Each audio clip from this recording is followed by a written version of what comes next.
You guys like TCGO doubleheaders, right? I hope so. I mean, they're not live narrations, but you know, you get 2 matches in one video. That's pretty good. And I know some of you, if you're anything like me, you know, you sit down with your food and you're like, I need a nice length video so I can finish eating my food and then I can just catch up with the rest and finish my drink too. I'm hoping that this is going to be that video today for you. And you look at the length and you looked at its TCG and you're like, God damn, I'm going to get myself some food just so I can sit down and watch this and have a great time. Because God knows I do that with a lot of people. But what's up, guys?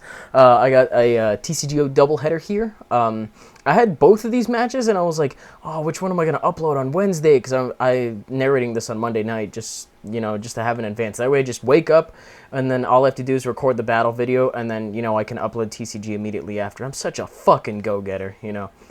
But my hand is actually pretty strong in terms of what I actually got. I got 3 basic Pokemon, and Mantine has this attack called Group Swim. Well, it's not really an attack. Well, I guess it's an attack. It's not an ability. But what it lets you do is it lets you search your deck for any water Pokemon, and you put it in your hand, and then you shuffle your deck afterwards, and then your turn ends, which is no big deal. So you kind of just use Mantine to draw out the Pokemon you need when you don't have collectors going or anything like that. I have 1 Manaphy in this deck because Manaphy is kind of like the bulkier, non-sleeping version of Cleffa that gets you a little bit less cards in your hand. But Manaphy has an attack called Deep Sea Whirl where you shuffle your hand into your deck and you draw 5 cards. And then, you know, you're good to go from there. You don't go to sleep, which is good and bad. I mean, it leaves you susceptible to damage, but you have a little bit more HP. And, you know, the fact that you can only do it for 1 energy is pretty good. So speaking of Cleffas, I actually end up drawing into a Cleffa, and since I have that Psyduck on the bench, I'm going to evolve it, put down Cleffa and Totodile. Now, I was thinking, and I was like, I don't want to shuffle out my hand until I get a Croconaw. That way I can evolve the Feraligatr while I have it. And then I have a stupid moment. I put on the Cleffa, and I'm like, wait, the people that were at the live stream are going to laugh about that. And I was like, I better undo that right the fuck quick, because that stupid Cleffa doesn't need any energy for anything. I was thinking maybe I should put it on Manaphy or Golduck, and then I was like, and then send in Cleffa afterwards. But then I was just so stricken. I was like, you know what? We're just going to go for this anyway. And it turns out that, you know, I draw into some Fishermans, so the fact that I'm throwing away energy isn't really that big a deal. I have a lot of energy in this deck, so if I throw some away, then Fisherman gets it back into my hand, and if I have a Feraligatr going, that's 4 energy I get to put down in 1 turn thanks to Rain Dance. But I'm going to go ahead and go for the Group Swim now that I've come into a little bit more energy. It's not exactly a satisfactory hand yet, but he's not really moving at a tempo I'm really threatened by. I'm looking at his wins. Kind of a rookie, so, you know, I kind of feel bad for doing this on him, but I don't think I break out the Kyurem on him just yet.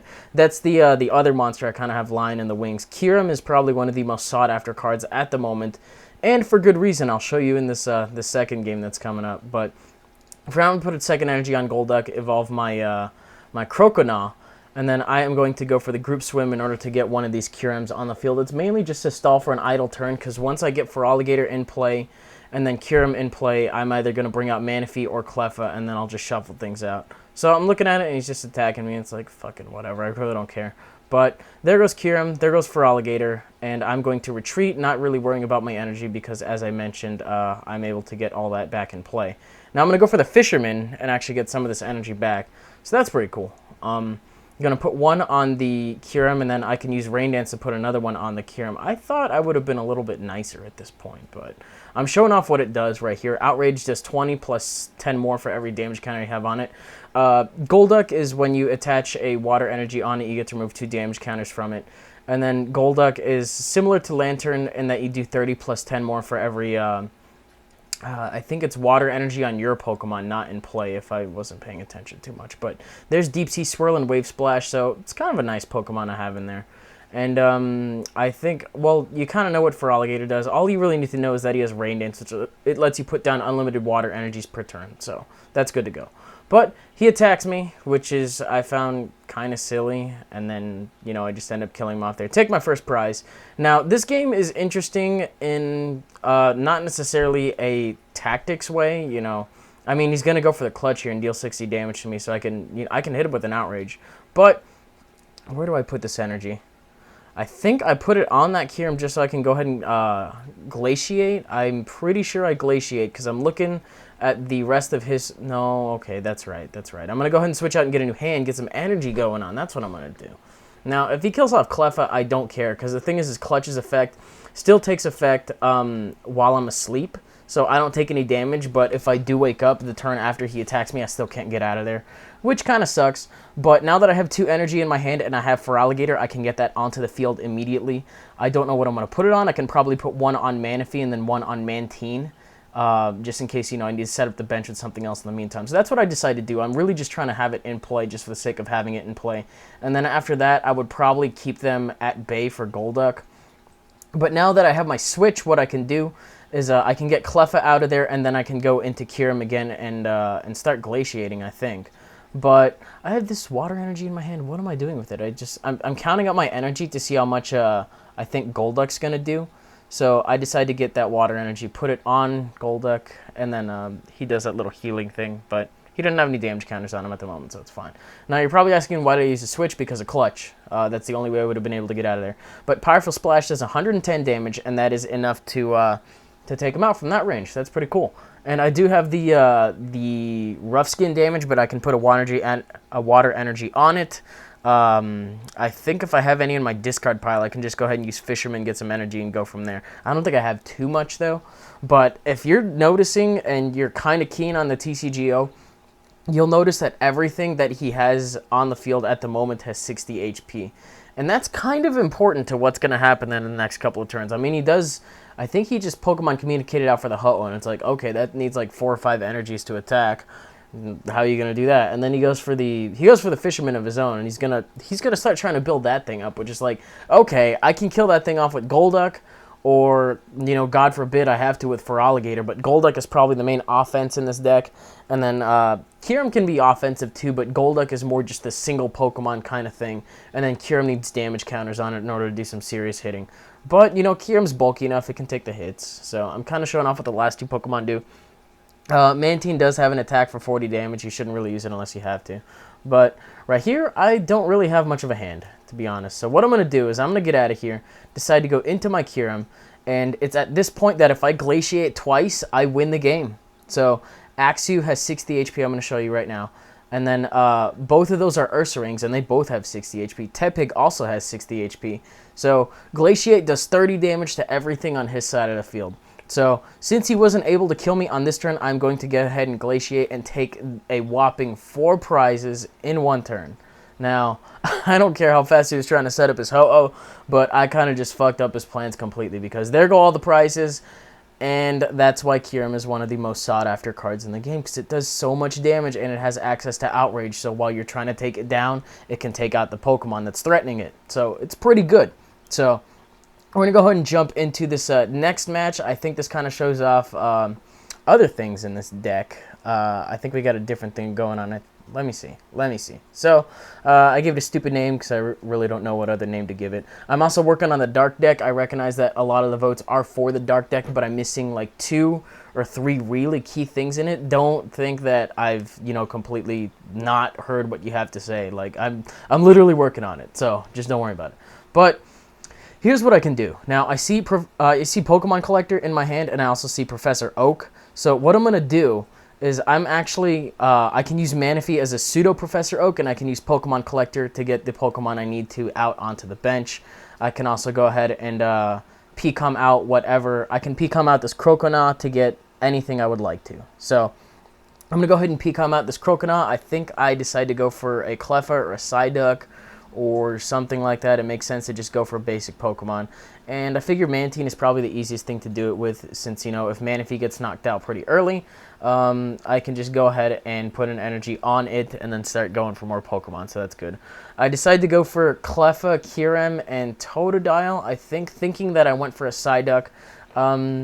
To be honest, he'll probably end up killing 1 or 2 things off along the way, and Golduck only needs 2 energy to start attacking, so as long as everything else on the field has energy, then you should be good to go. But now that I've gotten, my bench all stocked up and my energy's played down, I can go ahead and shuffle out for a new hand and get some good things going. I see some energy, and right here, I can Pecom out the Golduck for a Croconaw, and then get my Feraligatr going by turn 3, and here I kind of show off Kyurem because I wasn't sure which video I was going to upload, but he goes for the Judge, and I'm like, oh shit, I actually like that hand. like a lot, but it's not terrible because he does give me a Croconaw. On this one, it just sets me back a couple turns. He puts down a Druddigon and a Dunsparce, which is like, what the fuck are you doing? So I don't even. But I put an energy down on the Mantine just because I know that that Manaphy is going to be screwed in a couple turns. But I'm going to catch her out. I was thinking between the Druddigon or the Dano, and I decided the Dano would be less threatening because it doesn't have the rough skin if I decide to attack it with anything else. So I'm going to go ahead and go for Deep Sea Whirl, get 5 more cards. And he can probably shuffle out my hand again if he really wants to. If he's running 1 Judge, he's probably running, 2 or 3, depending. Like I said, I don't really know what this deck structure is. But he's going to go for Team Rocket's Trickery. And to be honest, I don't really want to discard anything. But if I have to, it might as well be my Junk Arm. Because what I'm planning on doing is I'm going to Junk Arm the Switch. And probably the next thing I draw for a Pecom out the Mantine. And then evolve that into a Feraligatr, and then get the energy going on the field, and then shuffle out another hand. I'm going to keep shuffling until, fucking Manaphy dies. Now, the fact that I think he already used his supporter for the turn, so he can't attack, but I get to put the energy down. I don't know why I keep highlighting Cleffa. That makes me nervous. That makes me really nervous. But right now, I have Switch and Catcher in my hand, and I really don't want to Junk Arm him, and I was really hesitant to do this, but I was like, you know what? I have to. I want to get that Feraligatr going as soon as possible, and then hopefully I can get Manaphy to get me into some energies, and that'll probably be the best thing to happen here. So I decided to Junk Arm out both of those cards. They're really good cards. Sad to see them go, but hey. So Mantine's gone. Going to get my Feraligatr, and then now that my hand's empty, I can just, use Manaphy one last time, and then just go ahead and, Deep Sea Whirl out for a new hand. So I kind of like that I didn't trade it. I mean, I don't really see this card used too often. And it's really nice just, to keep drawing cards, without having to worry about not being able to do it turn after turn. If you can get it out early before things start attacking, then that's pretty cool. Because Cleffa just kind of relies on the whole sleep thing to stay safe. And then Manaphy's just kind of, hey, if you're not getting attacked, then you're safe. So he decides to go ahead and end. And I'm okay with that. I really am, because I drew into Professor Oak's new theory anyway. So I don't like this hand. I can get another hand.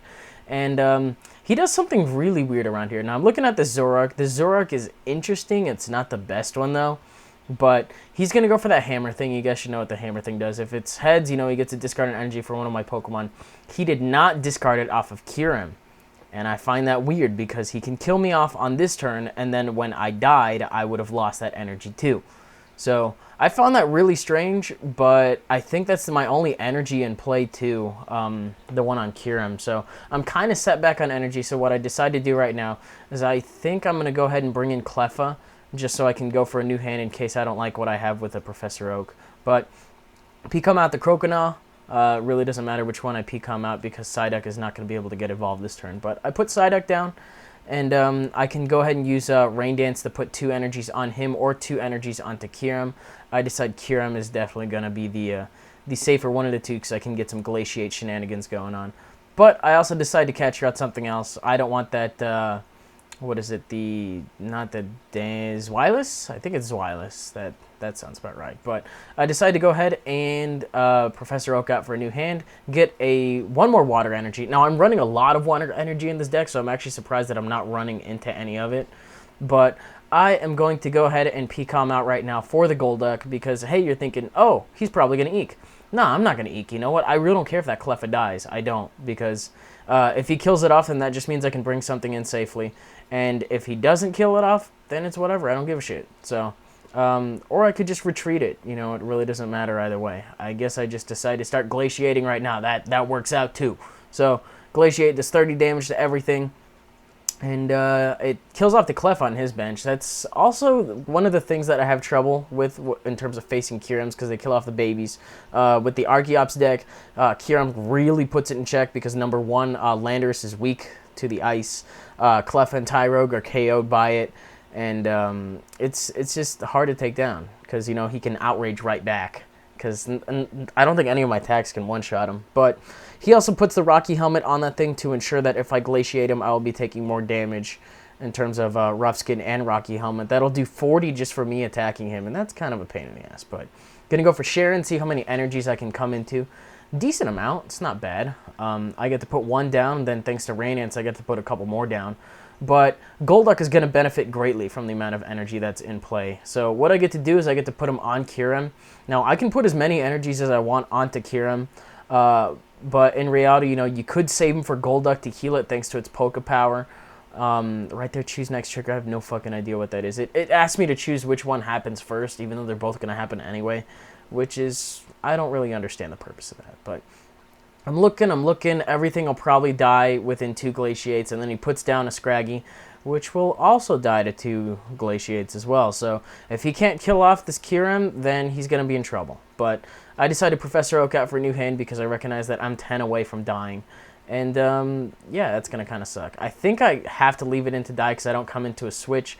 But what I can also do is I can, you know, rain dance. I can put one more energy down on that Kyurem, and then I can rain dance the other one onto something else. I think I just decide Feraligatr, just for the hell of it, just in case he catches it out, and I need to start attacking for whatever reason. Looking at my discard pile as well, I only have 1 water energy, so I might as well just fire off another Glaciate.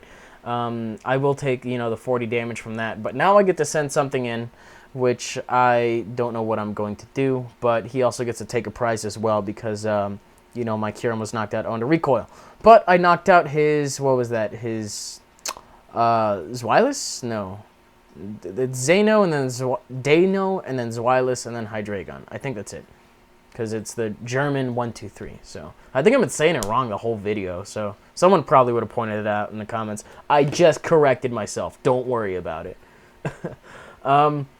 Looking at the field, though, I do have 3 energies on that Kyurem, so I am able to just Glaciate for the win on this next turn. He has nothing that can one-shot me, and, you know, we're good to go. So that's kind of how this deck works. I understand there are variants on the Rain Dance deck, which include Blastoise and, you know, other things like that. I was thinking about Blastoise, but I was like, you know what? I kind of want to try Golduck, because I don't see Golduck often enough, and he's pretty cool. So he doesn't see a lot of use in competitive. I was like, you know what? It's always the cooler cards.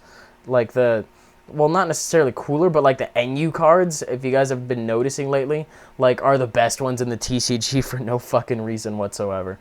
But right now I'm just trying to, I'm going to Fisherman just to get that energy back, just, you know, for shits, even though I know I can kill off everything at this point.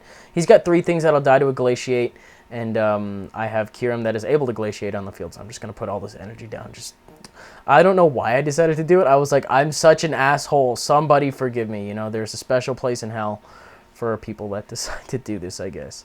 And where do I put that last one? Probably in Feraligatr. Whatever. Gonna Glaciate for the win. And then that'll take out his Scraggy, his Druddigon, and his Zoroark on the bench, which he did not really get to do anything with. And 3 prizes are mine, so it doesn't even matter what order I pick them in. That's gonna do it for both of these videos, guys. I'm working on the Darkness deck.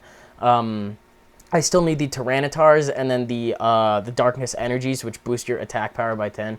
Tyranitar is kind of the, I think I already mentioned that, he's kind of already the key guy, so I can't really do anything without him, you know, being able to do it, or I can't do anything unless I have them there. So I need like 2 or 3 of them is what I'm thinking. But I'm probably going to look. I'll probably have them by the next video or by the weekend, something like that. If you guys don't mind seeing this for the rest of the week, I'm totally okay with this because I'm actually having a lot of fun with this deck. Anyways, that'll do it for this video. Hope you guys enjoyed. If you did, you're welcome to leave a like, rating, comment, subscribe, do your thing. And I will see you guys later. Peace.